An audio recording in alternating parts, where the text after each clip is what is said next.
Hey folks, Shadeslay here. Welcome to the start of a new Tablet Tales series. This is Deus Ex, The Fall. So at the moment it's a mobile only game.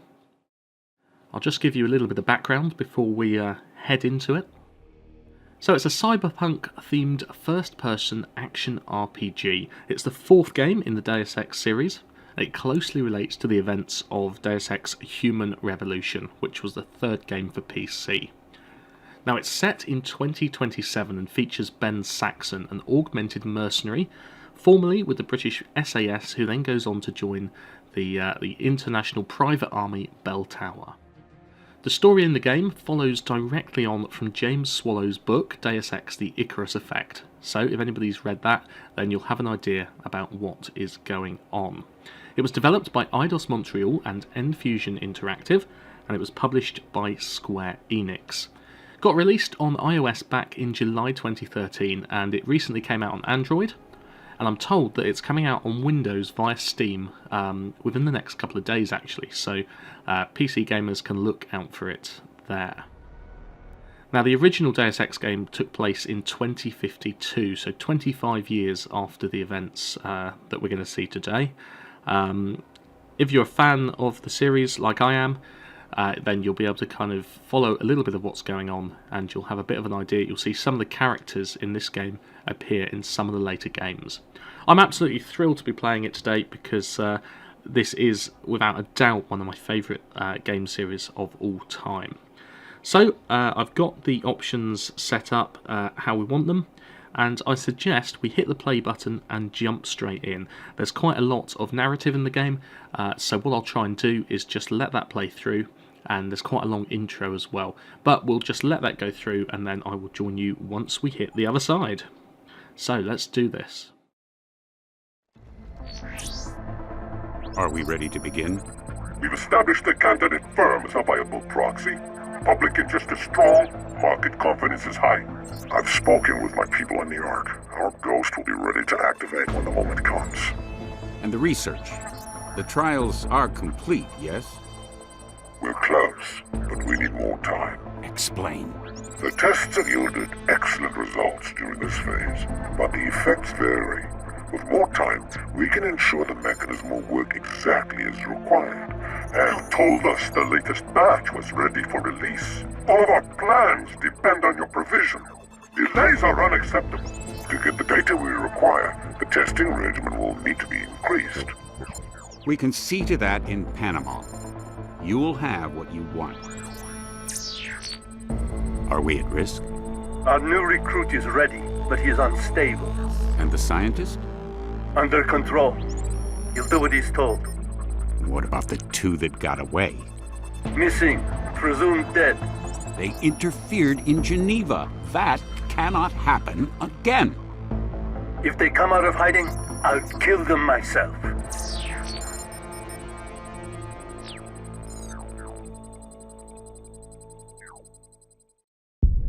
Returning now to our main story. The global shortage of neuropozyne is making life difficult for augmented people everywhere. Pharmaceutical giant VersaLife, sole manufacturer of the anti-rejection drug, has suffered multiple setbacks in recent months, slowing the company's ability to meet demand. Anna, what's wrong? You're unsteady. I'm fine. As good as can be expected. Are you skipping your meds? I know you're not sleeping. Come on, talk to me. It doesn't matter.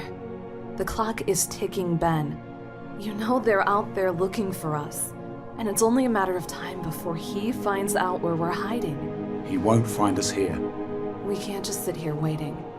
If we had enough information, proof of what they're doing, we could expose them. Conspiracies thrive in the darkness, but if we could shine a light on them, so bright it would make it impossible for them to operate. 2 against the Illuminati. You'll never expose the tyrants. They just cover their lies with more lies. They work in the shadows, it's what they're good at. I know because I used to be one of them. The only way to stop them is to wipe them out. What happened to you, Ben? Before Geneva? What was it like to be a tyrant? What did you see? Tell me about him. couldn't tell where the man ended and the machine began. His name is Jaron Lemire, commander of the Tyrants, a covert Black Ops unit. I was working for the Bell Tower PMC. Lemire rescued me from a mission that went bad. Operation Rainbird, right in the heart of the Australian Civil War. I lost my entire team out there. We were shot down. Only 2 of us survived the crash, me and Sam. Corporal Sam Duarte. But Sam died before they came. I had nowhere else to go. Lemire recruited me. My first mission with the Tyrants was in Moscow. The target was a Russian minister. They said he was in bed with a cyber warfare hacker group. They said he was the one responsible for Operation Rainbird. Lemire gave me a chance for revenge.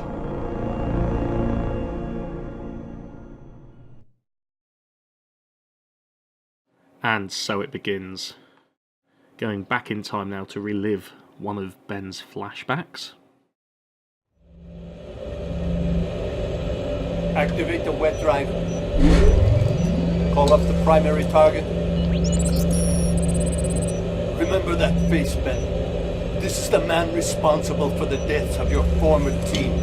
You are to terminate him with extreme prejudice. For Sam and the others. All call signs, check in. This is Blue, ready to roll. Gray here, let's go. White, I'm already in position. Red, follow me. Go now.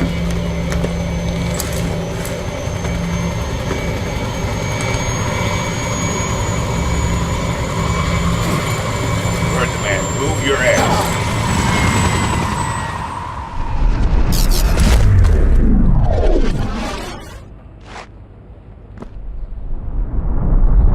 Switch to encrypted frequency. From this moment on, use code names and sub-vocal communication only. There we are. So we are playing the role of Ben Saxon, a former Bell Tower mercenary who has been saved from a failed mission by the leader of the Tyrants. And we're now reliving one of his first missions with the Tyrants as he goes after the guy who destroyed his mission. Now we're in the tutorial level, so this is going to take us through some of the basics, starting out with how we look around. The game uses virtual thumb pads on the left and right hand side of the screen. The right hand side is your camera, the left hand side is to move. You can look in any direction by dragging your finger around the look region.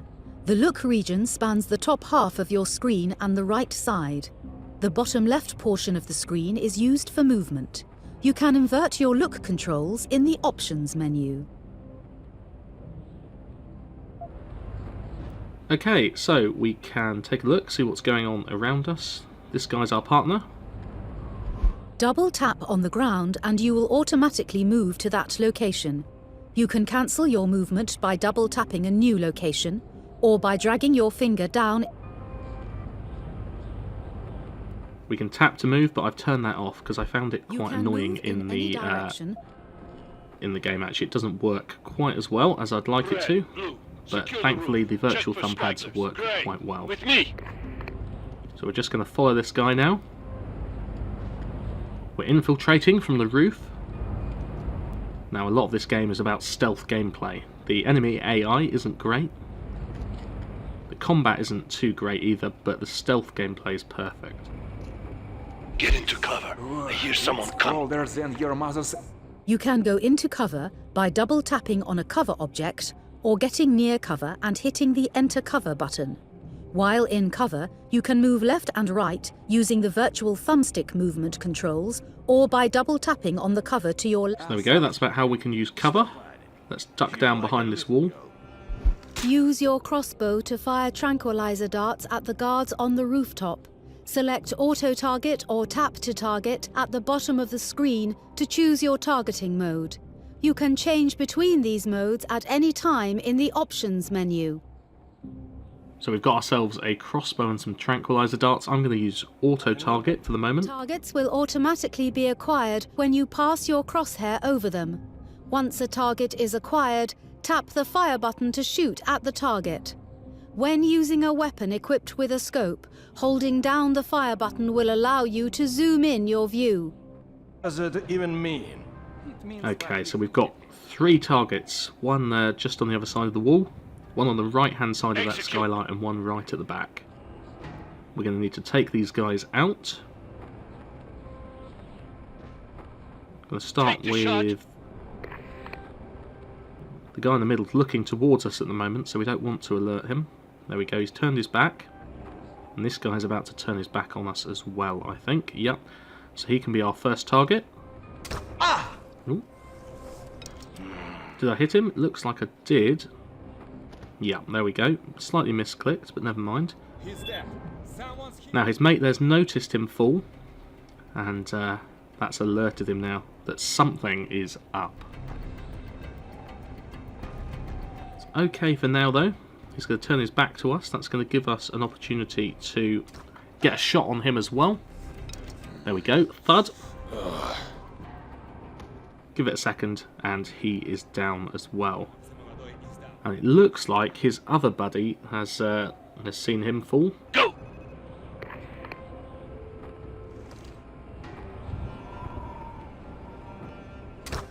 He hasn't seen us though, so not a problem. He's down as well. We can jump over this wall. That last bloke was Bradford, Russian mafia. They all are. Russian mafia, eh? Okay, and we can head inside the building. You can perform a takedown by approaching an enemy and tapping the takedown button. You have the choice of performing a noisy lethal or a silent non-lethal takedown. Approach an enemy in front of you while crouched and eliminate them silently using a non-lethal takedown. The rest of their squad will not be alerted. Takedowns then are a really important part of stealth gameplay, and we're going to need to make sure we carry out lots of those to make sure we stay unseen as we progress through the game. So there we are, crouched behind this guy. Just going to go right up behind him, hit the takedown button, perform a non-lethal takedown. Nicely done, Ben, and that drops him to the floor. And he is out of action for a little while. See the body there disappear? Unlike the previous Deus Ex games on PC, where you had to drag the bodies and hide them so it didn't alert other guards, here they will fade away after a couple of seconds, but they still hang around for long enough that they might be seen, so you've got to be cautious of that to make sure you don't give your location away. Where's Red? Oh, she's around. Great! Deny their communications. You can interact with objects in the world by approaching them and tapping on them or the pop-up that appears near them.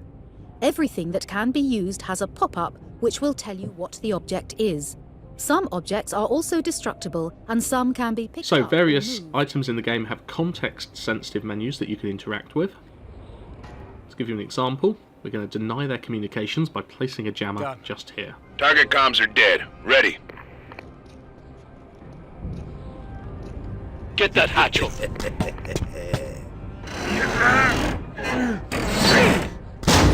Insertion. Go.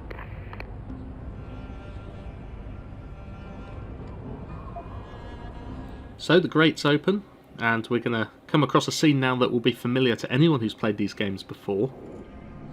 Spending a lot of our time crawling through air ducts. Into the top floor of the building now. Okay, it's going to tell us to equip a weapon, so let's do that. So we tap the quick slot that we want to assign the weapon to, and then we can drag our combat rifle into that slot. Once a weapon has been assigned to a quick slot, you can select it by holding down the weapon button. All of your available quick slots will roll out. Okay, so the quick slot up in the top right hand side of the screen, and we can see there we can select our combat rifle. While we're at it, I'm going to equip the crossbow as well into our second slot, because we're going to go for a stealthy approach.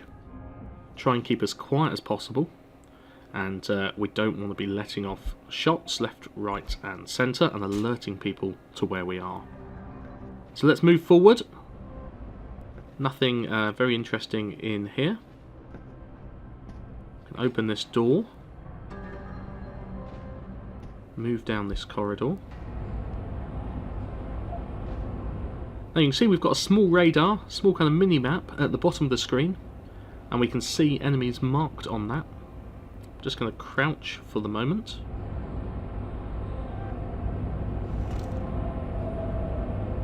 So we can see there is an enemy on the other side of this wall.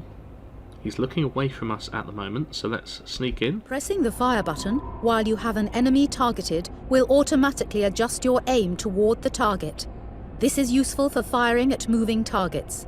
You can still adjust your aim a small amount with an enemy targeted. I've got company. Go tactical. Eliminate all threats. So here's the guy that we have to take out. I'm hoping that we can do this in a fairly non-lethal fashion. Now, even though I'm on the other side of some glass, he doesn't seem to have noticed me, but never mind. Told you the AI wasn't perfect. Where's this guy going? Oh, he's over the other side of the room at the moment. Want to find an opportunity to sneak up behind him and take him out from behind. Spend a lot of time in the game just waiting for people to kind of walk into the right positions so you can take them out. He's properly wandered off at the moment though. There he is coming back. Right, I'm going to go back around this corner for a second. Not quite sure which way he's going to go. Don't want to be seen. Okay, so he's walking up this way.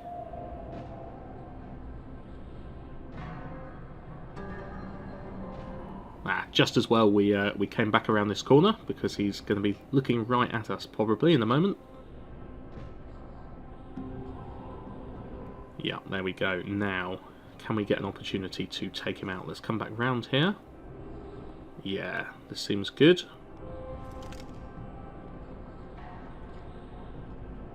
Not quite sure what I'm doing now. Bit of a clipping error there, but doesn't matter. We're up behind him. And take down. There we go. And you'll see we've got ourselves some bonus XP on the left hand side as well. So 10 points for a man down. Another 20 for a non-lethal takedown. And if we go into the menu, you can see that our XP adds up at the top of the screen there. We've got 100 at the moment. And we need 1,100 more to get our next Praxis kit. Now Praxis kits unlock our augmentations, which are special abilities that we can use as we progress through the game. A few bits and pieces we can take here, starting with some beer. If you take damage, your body will automatically heal over time. You can replenish hit points instantly by consuming alcohol and painkillers. Consuming alcohol and painkillers with full health will boost your hit points above 100 to a maximum of 200. Not quite sure why, but alcohol seems to restore your health in this game. And if you're already at max health, you can increase it up to 100% more if you keep drinking. Not sure it works quite like that in real life. And we've also got a pocket secretary here that we can take as well. Pocket secretaries are scattered throughout the game. Again, it will be familiar to fans or people who have played any of the original games. And they contain useful notes that will help you as you progress. Some of them provide backstory, some of them give you codes to locks on doors and things like that as well, so they can be very useful. Make sure you pick them up. Doesn't look like there's anything else down here, so let's move on into the next room.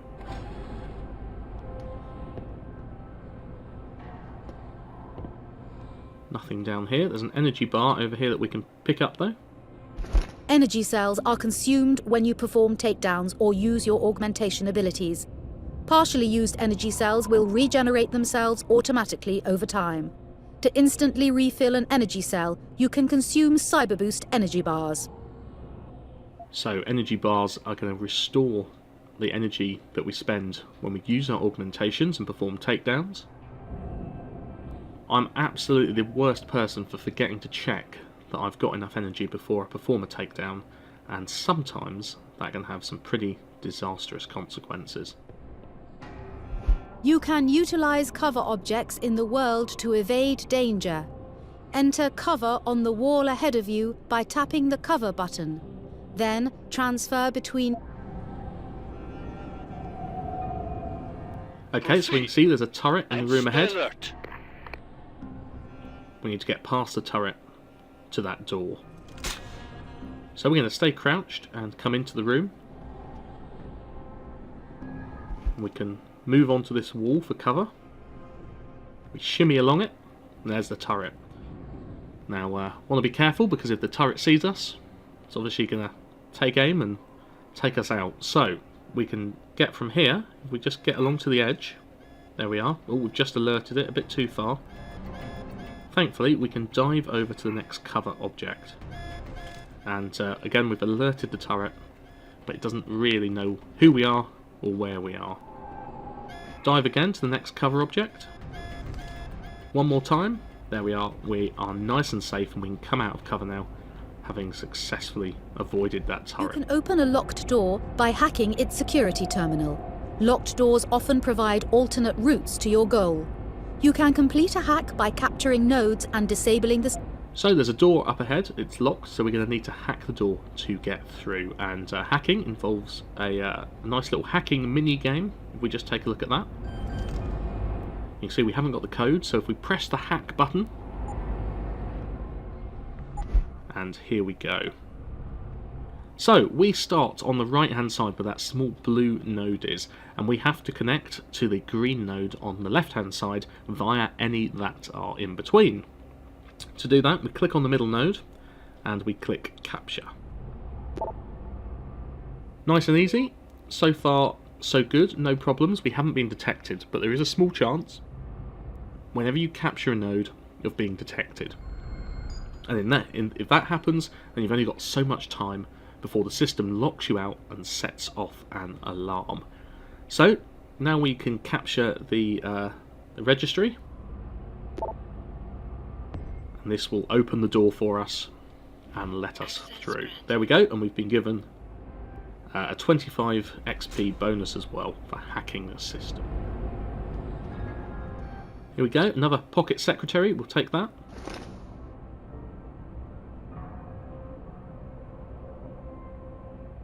Nothing very exciting there, but never mind. Some of these things provide very useful hints and clues to help you as you go through the game. And we've got ourselves another air vent as well. So there we go, we've bypassed that turret, and if we just come over here, we won't go through the door, but you can just about... Yeah, the turret is just down there, so we've managed to get past that. One hazard avoided, let's carry on. Some more bits and pieces we can take, some beer, some wine, and an ebook as well. Now ebooks are once again scattered throughout the game, and they contain useful kind of information and background about what's going on in the wider universe. This one is telling us how to play a card game though, so we don't need that one. But we do get 150 bonus points the first time we read a new book, so it's always worth looking out for them and reading them as you go along. Okay, so here we are. We are down to the end of this level, so we're going deeper into the building, and it seems like as good a time as any to wrap up this episode. So what we'll do is we'll pop through the door, travel to the 13th floor, and then we'll leave it there for today. And we'll start progressing through the game in future episodes. I'll try and put up maybe one every weekend, every Sunday. Here we are, and we can see on our radar there's a fair few enemies on the other side of this screen by the looks of it as well. But that's a problem we can deal with next time around. In the meantime, I hope you've enjoyed it. As I said at the start, absolutely delighted to be playing this on the channel because it is my favourite series of games. I think they've done such a good job converting it to mobile. Really, really impressed with it. And looking forward to showing you more of it over the coming weeks. That's all for now though. Thanks very much for watching. Take your time to leave a comment, let me know what you think. Let me know if you've played the game, what you think of it. That's all for now though, so until next time, I've been Shadeslay. Bye for now.